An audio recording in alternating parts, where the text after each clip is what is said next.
तो आज तक कभी तुम में से किसी ने सोचा है कि आखिर इतने सारे पावर रेंजर के सीजन्स में से ऐसे कौन से सीजन्स हैं जिसमें हमारे पावर रेंजर्स जेम्स की हेल्प से कैडबरी जेम्स ट्रांसफॉर्म हुआ करते हैं? और आखिर ये जेम्स वाला ट्रांसफॉर्मेशन किस पावर रेंजर सीजन में सबसे पहली बार शुरू हुआ था?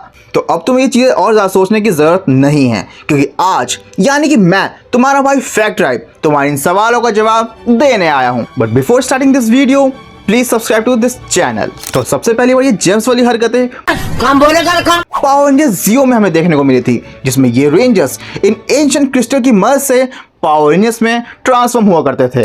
देन अब आती है बारी वाइल्ड फोर्स की। इस सीरीज में भी हमारे रेंजर्स का मेन पावर सोर्स ये पावर क्रिस्टल से होते थे, जिसे ये पावर ऑर्ब्स कहते थे, जिसके अंदर हमें इनके टाइनी मेगाजॉर्ड्स भी देखने को मिलते थे। देन अब आती है बारी मेरे favourite Power Ranger Dino Thunders की। इस सीरीज में हमें सबसे पहली बार डायनो जेम्स को इंट्रोड्यूस करवाया गया था, जिसे रेड मॉर्फी मास्टर ने बनाया था। और ये डायनो जेम्स पावर रेंजर्स को मॉर्फ करने के साथ साथ उन्हें कुछ पावर्स भी प्रोवाइड करते थे, like super speed, invisibility, supersonic etcetera etcetera. But seriously ये जेम्स कमाल के थे। तो डायनो थंडर के बाद अब बारी आती है पावर रेंजर्स डायनो चार्ज की। और इस सीरीज के भी रेंजर्स जेम्स की मदद से ही मॉर्फ हुआ करते थे। बस फर्क ये था कि ये जेम्स को डायनो जेम्स नहीं एनर्जी जेम्स कहते थे।